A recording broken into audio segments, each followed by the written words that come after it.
Vamos continuar estudando os números reais. Já tem mais ou menos umas 2 semanas que eu não faço vídeo aqui no canal Números Não Existem. Estou de volta. Hoje é dia 16 de setembro de 2023 e hoje quero tratar da completeza do conjunto dos números reais. Tá? No último vídeo fiz uma abordagem axiomática, coloquei o conjunto dos números reais apresentei o conjunto dos números reais como um corpo ordenado, e hoje eu quero completar aquela afirmação de que o R é um corpo ordenado completo. Faltou a palavra completo. Vamos já chegar lá, tá? Bom, a abordagem é o seguinte: tem uma reta, tá? Onde nessa reta eu coloco alguns números, tá? Para cada número, para cada ponto da reta existe um número, tá? E, reciprocamente, cada número ocupa um ponto na reta. Então, por enquanto, eu coloquei alguns números inteiros. Observe que há um espaço, uma distância entre dois números consecutivos. Por exemplo, entre 1 e o 2 há uma certa distância.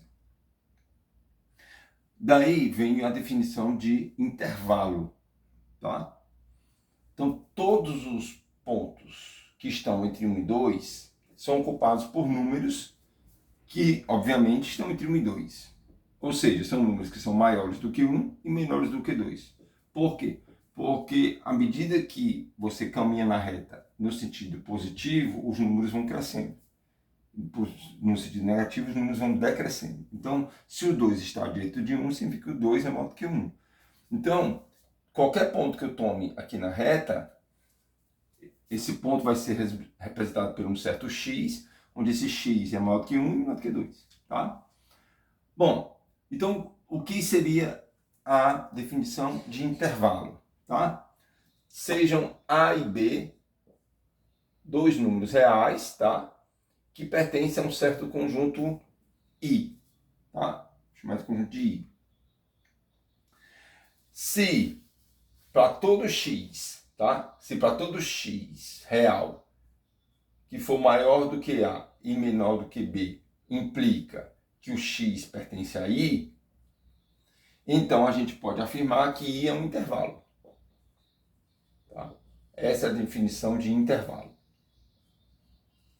Por exemplo, se eu tomo dois números 1 e 3 aqui, tá? O 2 ele é um número que é maior do que 1 e menor do que 3. Portanto, o 2 pertence a um intervalo que contém todos os números maiores do que 1 e menores do que 3. Tá? Então, seriam todos os pontos que estão entre esses dois números, 1 e 3, por exemplo. Tá? Então, exemplos de intervalo. Eu posso simplesmente dizer o seguinte. Vou chamar de I1. Se eu colocar aqui alguns exemplos. I1 é o conjunto de todos os números reais que são maiores do que 1 e menores do que 3. Tá? Um segundo exemplo de intervalo. O conjunto de todos os números reais, x, tal que o x é maior do que ou igual a 1 e menor do que ou igual a 3. Observe que aqui eu tenho um igual e aqui tem um igual. O que significa que o x, o 1, por exemplo, vai ser elemento de I2. Aqui não tem igual. Então isso significa que o 1 não é elemento de I1. Então aqui, ó, 1 não pertence a I1. Mas o 1 pertence a I2. Que é esse intervalo. Bom, tem alguns intervalos que podem ser apresentados assim.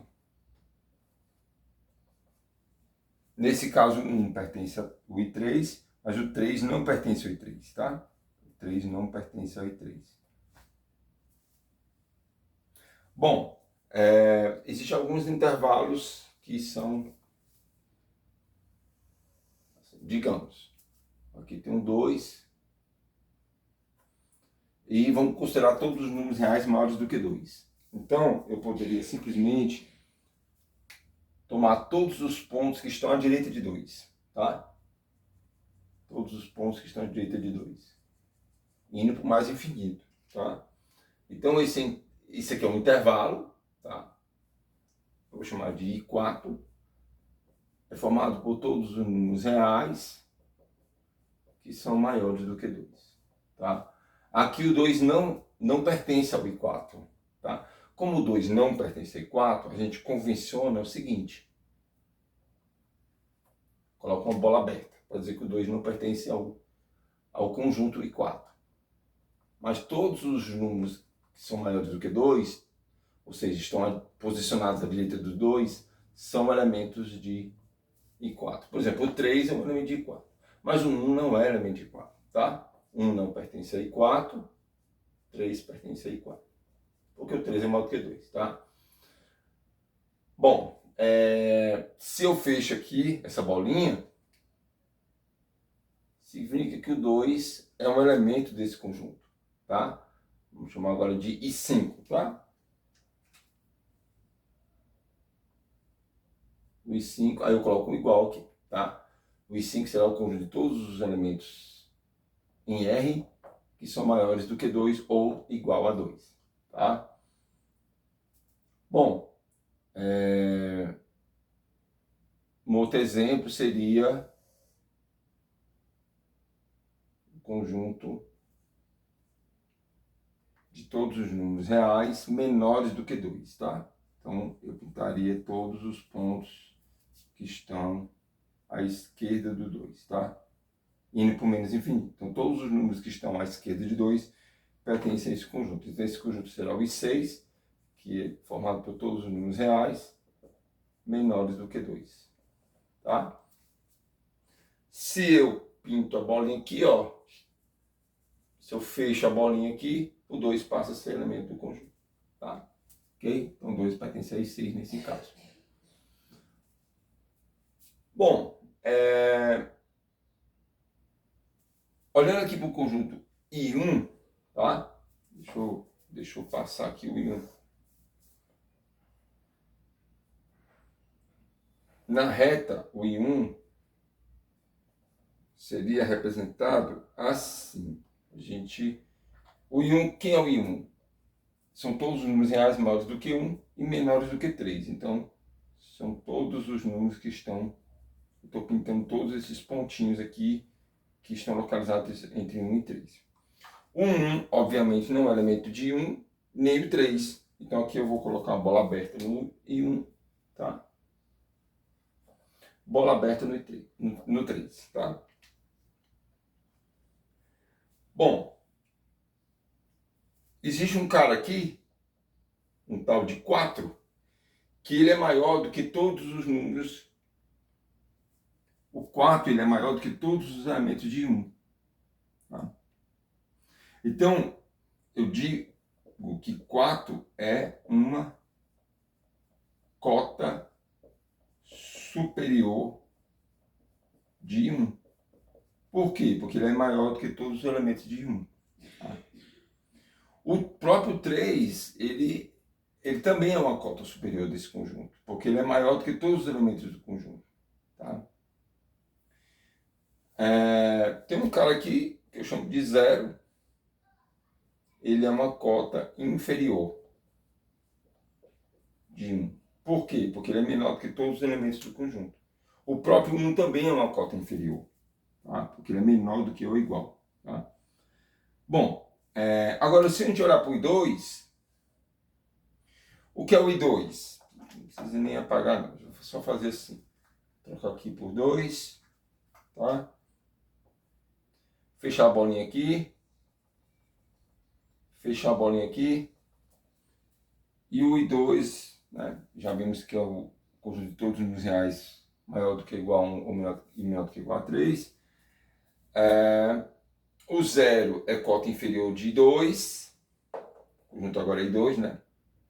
O 4 é cota superior de 2.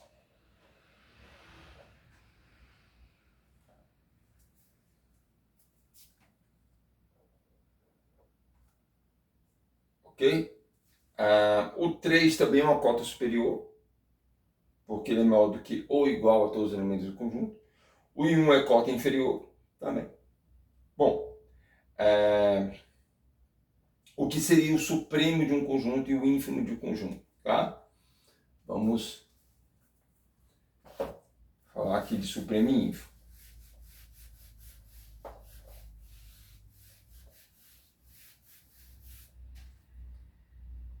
Vamos supor que eu tenho um conjunto, eu tenho aqui a reta e tenho um conjunto X. Todos os pontos que vão ter um certo número A. Vou chamar esse número de A, tá? Ou simplesmente de, vamos chamar de S, tá? S, pronto.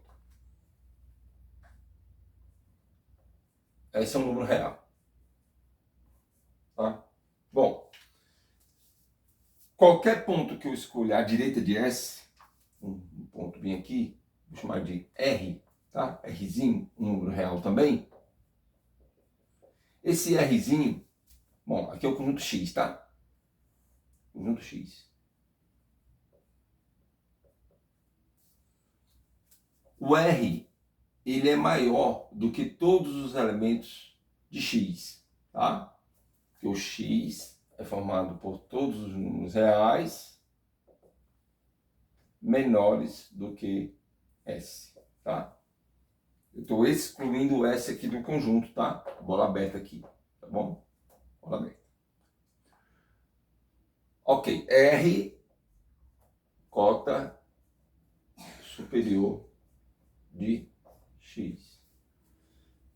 O S, ele também é uma cota superior de X, tá?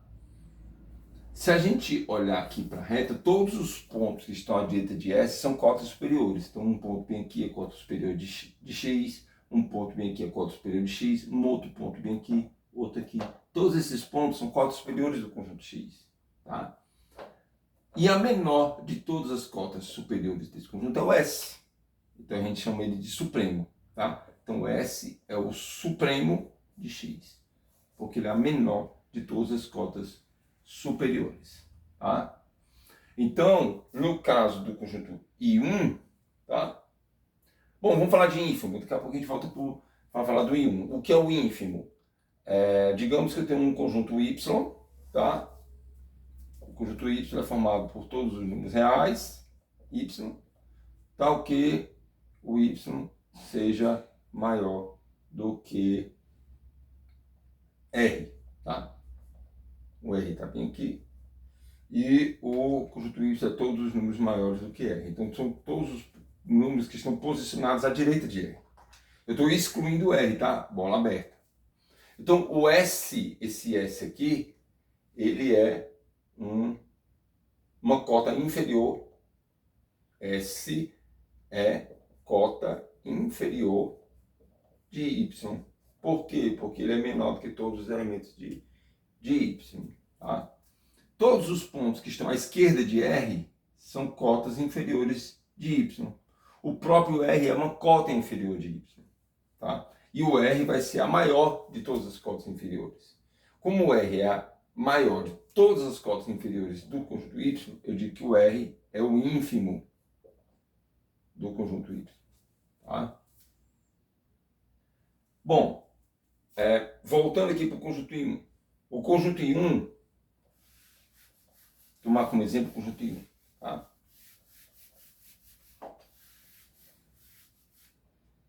Bom, detalhe, todo conjunto que possui pelo menos uma cota superior, ele é dito limitado superiormente, tá?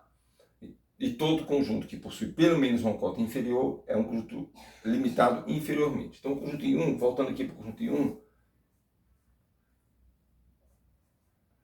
é o conjunto que contém todos os números reais maiores do que 1 e menores do que 3, tá? Eu vou excluir o 3 e excluir 1. Tá? Bom, então aqui é o supremo do conjunto I1, tá? Esse aqui é o conjunto I1. E o 1 é o ínfimo do conjunto I1. O conjunto I1, ele é limitado superiormente porque ele possui pelo menos uma cota superior. Por exemplo, o 5 é uma cota superior de 1. Entendeu? É um conjunto limitado superiormente. E ele é um conjunto limitado inferiormente, porque o zero, por exemplo, é uma cota inferior desse conjunto. Tá? Então aqui é cota superior, cota inferior. Então, como ele é limitado superiormente e limitado inferiormente, simplesmente a gente diz que ele é um conjunto limitado. Tá? Todo conjunto, eu vou escrever assim, todo subconjunto não vazio, tá? De R, do conjunto de números reais, limitado superiormente, possui um supremo. E todo subconjunto não vazio de R limitado inferiormente possui um ínfimo. Tá? Bom, o que mais a gente pode falar sobre isso é um detalhe, é que o conjunto dos números naturais, ele não é limitado superiormente, tá? É interessante a gente falar isso, porque, veja só, quando a gente afirma que o conjunto dos naturais não é limitado superiormente, isso significa que o conjunto dos naturais não possui cota superior, tá? Isso implica que o N não possui cota superior. O que significa um conjunto não possuir cota superior? Significa que aqui são os números naturais, tá? Significa o fato de o N não ser limitado superiormente significa que qualquer que seja o número real C, tá? Existe algum número natural que é maior do que C, tá? Existe algum número natural aqui que é maior do que C. Tá? Porque se eu estou afirmando que o N não é limitado superiormente, ele não tem cota superior. Se ele não tem cota superior, para qualquer número real, C, existe pelo menos algum número natural que é maior do que esse C. Como é que a gente prova isso? Seguinte. Suponha que N seja... Vou provar por absurdo, tá? Suponha que N seja limitado superiormente. Como eu já afirmei para vocês, todo subconjunto de R, todo subconjunto não vazio de R, que é limitado superiormente, possui um supremo. Se ele é limitado superiormente, então existe um supremo de N, tá? Vou chamar de S. S é o supremo de N. Tá?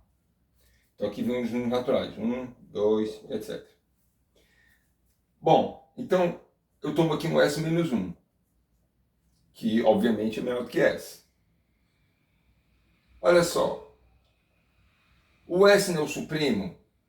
O que é o supremo? É a menor de todas as cotas superiores. De todas as cotas superiores, tá? Do conjunto N, no caso, tá? Se o S é a menor de todas as cotas superiores estão à direita de S. Então, S-1 não é cota superior, tá? Então, S-1 não é cota superior de N.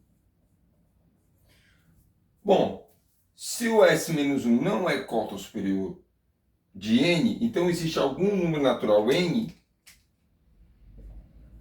que é maior do que S-1. Ora, se S-1 é menor do que N, se eu somo 1 de cada lado, vai ficar S menor do que N mais 1. Significa que o N mais 1, que é um número natural, já que N natural o seu sucessor também é, Então N mais 1 maior do que S. Olha só. É um absurdo. Porque o S não é o supremo. Eu não estou supondo que o S é o supremo de N. Se o S é o supremo de N, ele ia ter que ser maior do que todos os números naturais. Mas aqui tem um número natural que é maior do que ele. Então isso aqui é um absurdo. Ok? Então essa afirmação é falsa. O N não é limitado superiormente. Tá? Ok? Bom, o que mais que nós podemos falar? Eu quero falar sobre o fato do conjunto dos números reais ser um conjunto completo. A completeza de R significa que aquela afirmação que eu já falei aqui, todo o conjunto de R não vazio limitado superiormente possui um supremo.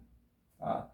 E todo subconjunto não vazio de R limitado inferiormente possui um ínfimo. Então isso garante a completeza do conjunto R. Tá?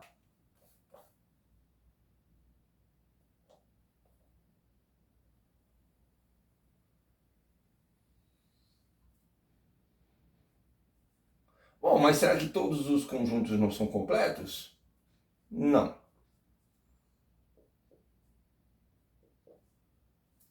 Não. Veja só.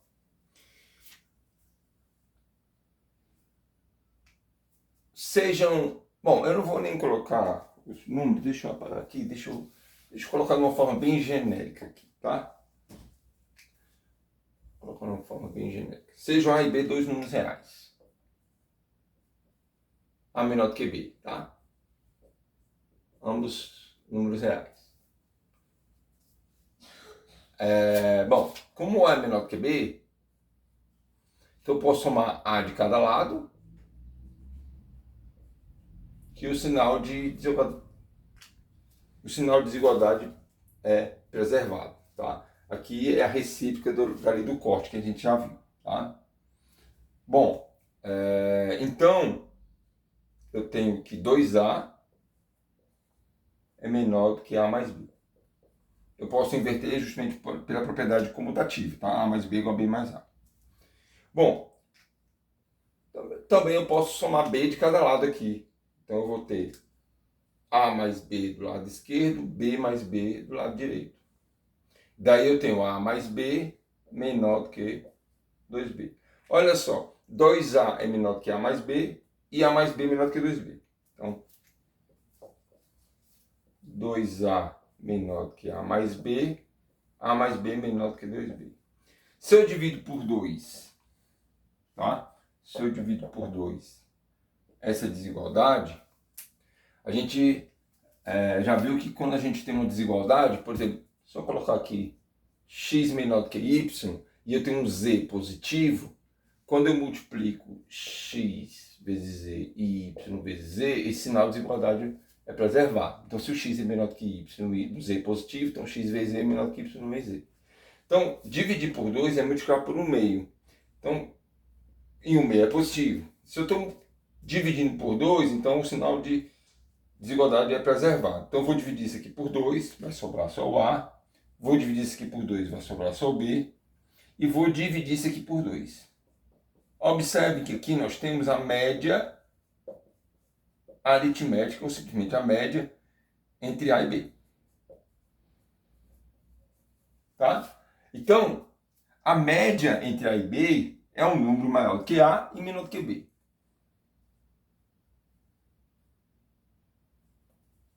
Tá? Bom, então para cada par de números reais, sempre existe pelo menos um número real entre esses dois números A e B.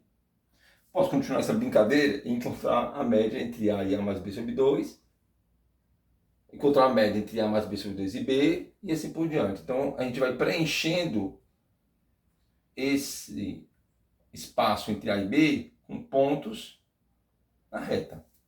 Cada ponto dessa reta é um número real. Bom, mas qual seria um conjunto que ele não seja completo? é o conjunto dos números racionais. Eu não falei deles ainda, tá? Vamos falar dos números racionais, tá bom? Primeiro eu vou definir o que é um número racional, tá? Nós já temos aí 25 minutos de vídeo. Para esse vídeo não ficar muito longo, vamos fazer o seguinte: para um próximo vídeo eu falo dos números racionais, tá? Já temos quase meia hora de vídeo. No próximo vídeo vou apresentar o conjunto dos números racionais. Vou mostrar que ele é um conjunto enumerável, tá? Já fiz isso com o conjunto dos números inteiros, tem um vídeo aqui no canal provando que o conjunto dos números inteiros é enumerável, tá? E vou apresentar os números irracionais, tá? O número racional, a priori, assim, já antecipando para vocês que o conjunto dos números racionais é o conjunto de todos os números escritos na forma de fração de números inteiros, desde que não se divida por zero, né? Eu já até comentei aqui no vídeo que o zero é o número que não possui inverso, tá? Bom, e aí no próximo vídeo eu vou falar dos números racionais e dos números irracionais, tá ok? Bom, obrigado por assistir o vídeo, curtam, comentem, compartilhem e até a próxima. Um abraço!